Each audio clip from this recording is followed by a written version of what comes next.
Hey guys, I know it's been a while, but I'm finally back with some new heat.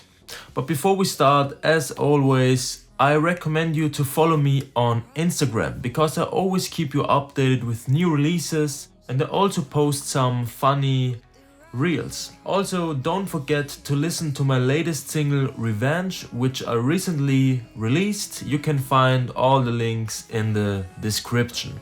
But now let's start with the video. Today we are dealing with bass house music, a really common and popular subgenre of house, which got big with artists like Habstrakt, Joyride, Knock2 and so on. And today I'm going to show you how to make some bass house bass sounds and how to make a drop like this. I love the way my body's moving to the beat. I love the way it's slowly getting close to me. I love the way my body's moving to the beat. I love the way it's slowly getting close to me.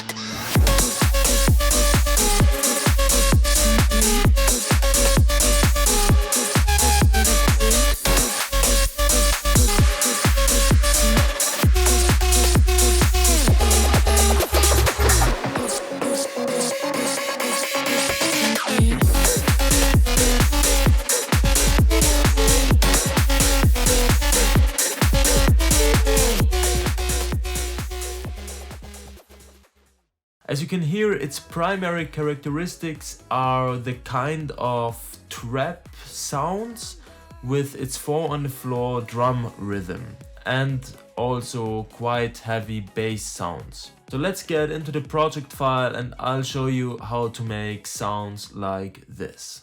Alright, let's go this through. Let's start with the drums and some fill sounds. As I already mentioned, it's a 4-on-the-floor drum rhythm, so a kick on every bar and a clap on the second and the fourth bar. We also have some cymbals and percussion sounds, and I also have some fill sounds. Mostly it's just brasses and other laser sounds. So let's listen to the drums and fills.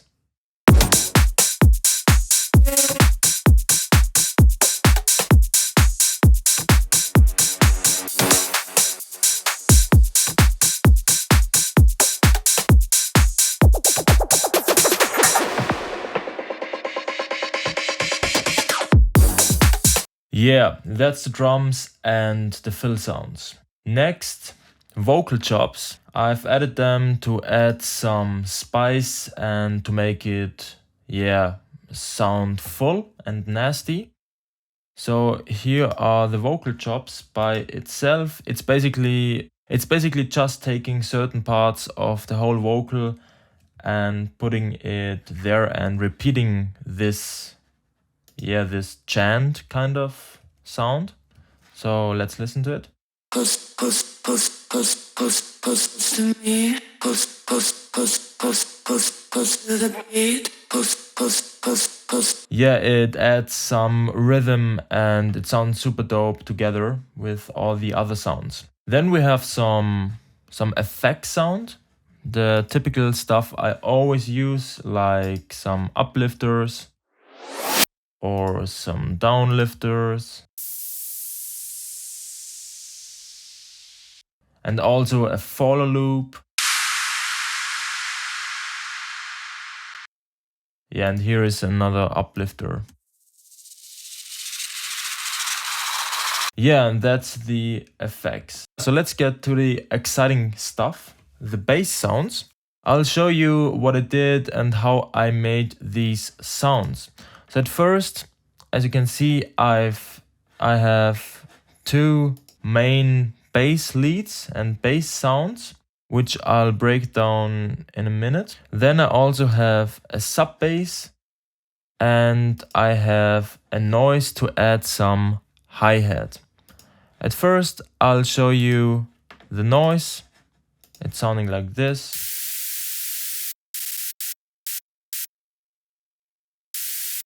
It's only there to add some high end and to make it a bit more rhythmic. And as you can see, I've made this noise in Serum. I have turned off the oscillators and the sub, and I only use the noise function. And then I've distorted it, compressed it a bit, and then I added an EQ to just have the high frequencies. Yeah, then let's continue with the sub bass. This one is also pretty simple because it's only a sine wave pitched down 3 octaves. And yeah, that's really just it. And I just added some saturation and overdrive and an EQ to get rid of the highs because I only want to have the sub bass and the sub frequencies. I don't need anything else because the other frequencies are included in my main lead sounds. So that's the sub bass.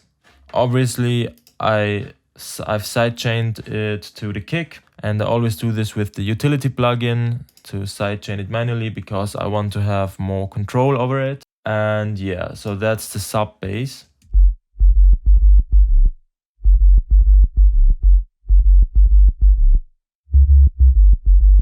And that's the notes. Here it's important to have the same rhythm and the same notes as in your lead sounds, because as you can see, this one is the main lead and this one is the sub, so it's basically exactly the same notes. So, and that's it. Let's get to the main lead sounds. This one sounds like that.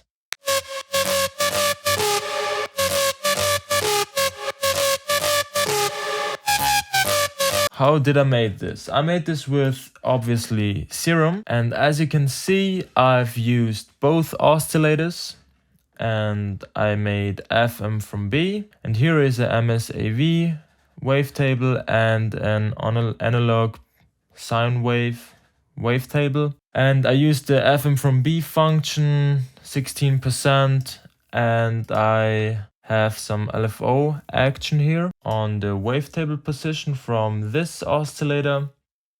And here I added a sub bass, but actually, yeah, I've EQ'd the sub out of it. So yeah, basically it's unnecessary here, but I tried it to include the sub bass already in this patch, but I wanted to have it extern and I want to have an extra track with just the sub bass.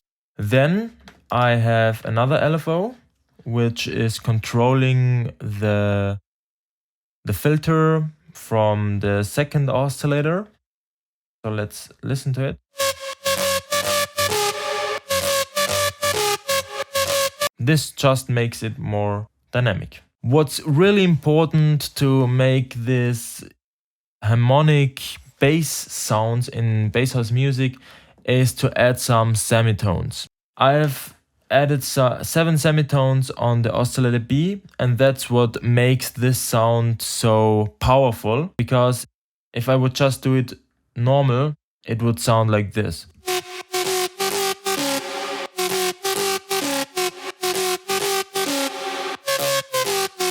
Yeah, it still sounds thick and kind of nice, but if I add the 7 semitones, you can hear it's a big difference. So yeah, that's a really powerful trick. Then I added some effects, the hyperdimension, a bit distortion, a delay, a really short delay to make it more metallic, and a compressor. So let's listen to the sound without all the external processing. So that's the sound just with Serum.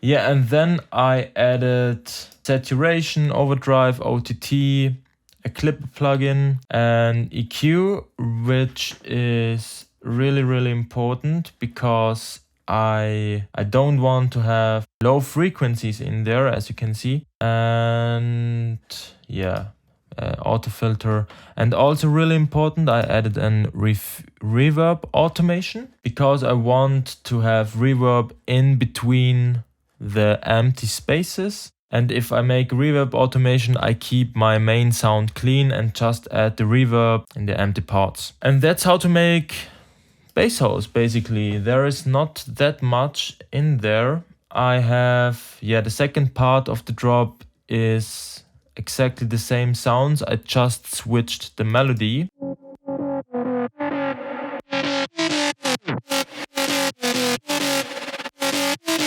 Yeah, and I added another sound here, sounding like this.